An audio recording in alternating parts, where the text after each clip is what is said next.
రైతులందరికీ నమస్తే. నేను మీ Suman, registered hydrogeologist, ground water department, Telangana state. చాలా చోట్ల రోజు సర్వేకి వెళ్తున్నాము, భూభౌతిక పరీక్షలు నిర్వహిస్తున్నాము. వాళ్ళ ల్యాండ్లో ఉన్న అంటే ఒక రైతు పొలంలో 4 ఎకరాలు ఉందనుకోండి, 4 ఎకరాలు మొత్తం సర్వే చేసి సౌండింగ్స్ ఎక్కువ చేస్తున్నాము. ఎందుకంటే ఈ గ్రనైట్ రాకున్న ఏరియాలో 60 ఫీట్ల నుంచి 120 ఫీట్ల మధ్యలో ప్రైమరీ ఫ్రాక్చర్ తగిలే అవకాశం ఉంది. అది దాటితే మళ్ళీ 250 మధ్యలో రావచ్చు. కానీ తక్కువ లోతుల్లో ఎక్కువగా 90% గ్రనైట్ ఏరియాలో 120 ఫీట్ల లోపు వాటర్ వచ్చే అవకాశం ఉంది. అయితే భువనగిరిలో ఒకటి డ్రిల్లింగ్ చేయించే వాళ్ళు గడిచిన 2-3 సంవత్సరాల నుంచి దగ్గర 20-25 బోర్లు వేశారు. వాళ్ళకి సఫిషియెంట్ వాటర్ అనేది రాలేదు. 1/2 ఇంచ్ 1 ఇంచ్ లోపు వస్తుంది. అయితే వాళ్ళు మనకు రండి అని చెప్పి మాకు ఆఫర్ ఇవ్వడం జరిగింది. అయితే వెళ్తే అక్కడున్న జియో రిఫరెన్సెస్ ప్రకారం, అక్కడున్న హైడ్రోజియాలజికల్ కండిషన్ ప్రకారం, జిఐఎస్ మ్యాప్స్ ప్రకారం ఒక దగ్గర మాత్రమే వాటర్ సోర్స్ ఉన్నట్టుగా గుర్తించడం జరిగింది. అయితే అక్కడే ఒకే ప్రదేశంలో దగ్గర 7 సౌండింగ్లు చేసిన పాయింట్ ప్రతిసారి డ్రై ఫ్రాక్చర్స్గా ఉన్నట్లుగా తెలిసింది. కానీ తక్కువ లోతులో ఫ్రాక్చర్ ఉన్నట్టు నాకు అర్థమైంది. సరే, వాటర్ వస్తే కనుక బాగుంటుంది అనే ఉద్దేశం మీద ఇన్ని బోర్లు వేశారు కదా, మరి ఆ పాయింట్ చూడండి అని చెప్పి నేను డ్రిల్లింగ్ చేయించాము.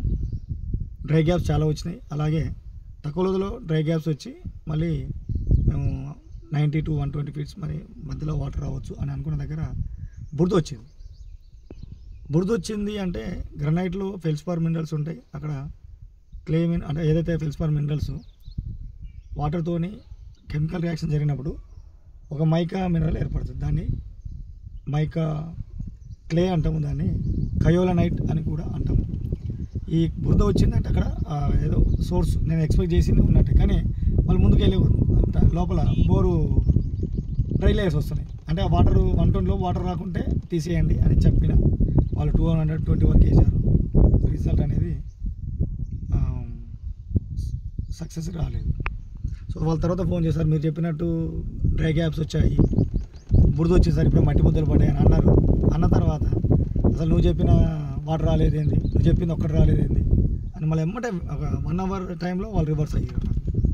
ఇక్కడ ఏంటంటే 25 బోర్లు వేసినప్పుడు సఫిషియెంట్ వాటర్ రాంది. జియాలజీస్ వచ్చినంత మాత్రాన 100% అయితే నేను చెప్పలేదు. ఓన్లీ 90% మాత్రమే సక్సెస్ కావచ్చు.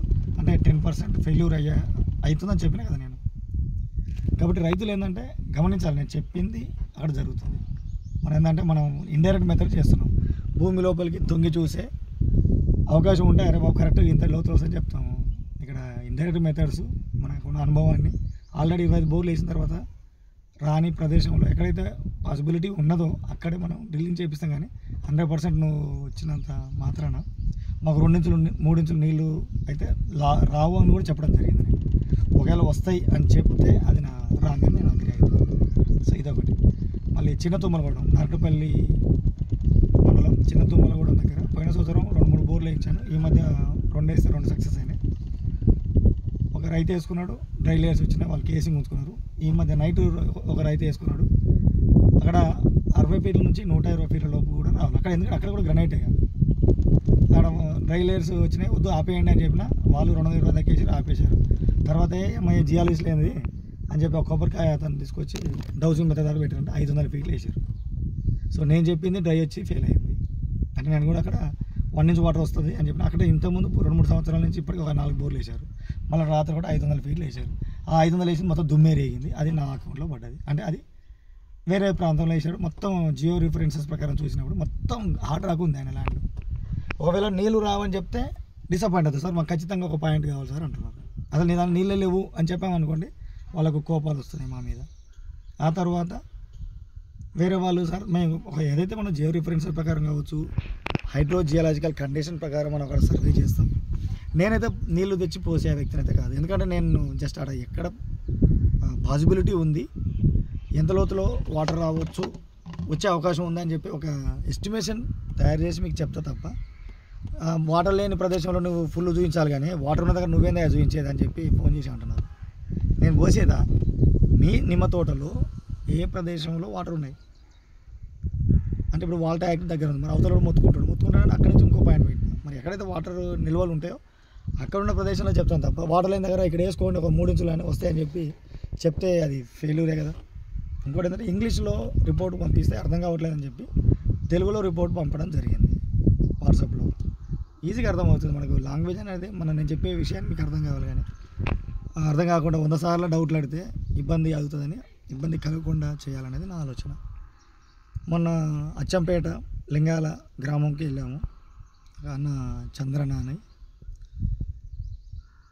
వాళ్ళు కామ్రేడ్ అన్నగారు, వాళ్ళ ల్యాండ్లో మా ఊరి కామ్రేడ్ అంజన్న వాళ్ళ ఫ్రెండ్ తీసుకెళ్లారు. సర్వే చేశాము. ఆల్రెడీ వాళ్ళు కొబ్బరికాయతోని ఒక 360 ఫీట్ల వరకు వేస్తే 1 ఇంచు 1/2 ఇంచ్ వాటర్ వచ్చింది. అట్లా కేసింగ్ ఉంచారు. కానీ వాళ్ళు ఏంటంటే జియాలజీ సర్వే చేయించాలి, జియాలజిస్టు కావాలి అని నన్ను ఇన్వైట్ చేసి తీసుకెళ్తే నేను అక్కడ 8 సౌండింగ్ చేసిన. జియో రిఫరెన్సెస్ ప్రకారం, అక్కడ ఉన్న హైడ్రోజియాలజికల్ కండిషన్ ప్రకారం, సాయిల్ ప్రకారం, టోపోగ్రఫీ ప్రకారం గమనించి పాయింట్ పెట్టినాం. డౌన్ పోర్షన్లో ఆల్రెడీ బోర్ వేశారు, అది 1/2 ఇంచ్ వచ్చింది. కొంతకాలం నడిచింది, బంద్ చేశారు. కానీ వ్యవసాయం చేయాలి, చిన్న చిన్న మొక్కలు సొప్పసేన అలాంటివి వేశారు. ఇంకో బోర్ పైన వేశారు, అదే అలాగైంది. నేనేంటంటే మనకు తీసుకుపోయింది మనకు తెలిసిన వ్యక్తి. ఒకవేళ బోర్ ఫెయిల్ అయింది అనుకోండి, చాలా ఇబ్బందికరంగా అనిపిస్తుంది. ఎందుకంటే ఈ బోర్లు కూడా వాళ్ళు తొందర పెడతారు. మామూలుగా మనం సర్వే తెలిసిన వాళ్ళ దగ్గర పోతే ఏమైందంటే 2 రోజులు ఆగంటే ఆగరు. ఎక్కువసారి బిజీ షెడ్యూల్ ఉండి మన తొందరలో రిపోర్ట్ చేస్తే ఫెయిల్ అయితే చాలా ఇబ్బంది పడతారని చెప్పి నేను ఒక 2-3 రోజులు టైం తీసుకున్నాను. ఇలా నిన్న నైట్ కలిసి నాగోల్లో హైదరాబాద్ కలిసి అతనికి ఎవరైనా ఇవ్వడం జరిగింది. ఇలా బోర్ వేసుకోమని చెప్పిన. 60 ఫీట్ల నుంచి 120 ఫీట్ల లోపు నీళ్ళు వస్తే లోపలికి వెళ్ళాలి, లేకుంటే వద్దు అని చెప్పడం జరిగింది. 2 ఇంచుల వాటర్ వస్తాయో రావో డౌటే, కానీ ఇంచు నుండి ఇంచున్నర అయితే వస్తుంది, 90% సక్సెస్ అని చెప్పడం జరిగింది. ఎందుకంటే అక్కడ ఉన్న గ్రనైట్ ఏరియాలో పొరాసిటీ పర్మబిలిటీ లేదు కాబట్టి అక్కడ వాటర్ రావట్లేదు. కానీ నేను జియాలజిస్ట్ అయినంత మాత్రాన వెళ్ళి అది చేస్తే నీళ్ళు లేని ప్రదేశంలో నీళ్ళు వేయించగలం. ఎందుకంటే అక్కడ పొరలలో నీళ్ళు ఉండాలి. పొరలు ఉన్నాయని చెప్తాం, కానీ పొరలలో నీళ్ళు ఉన్నాయని చెప్పి 100% చెప్పడం అయితే అసాధ్యం. కాబట్టి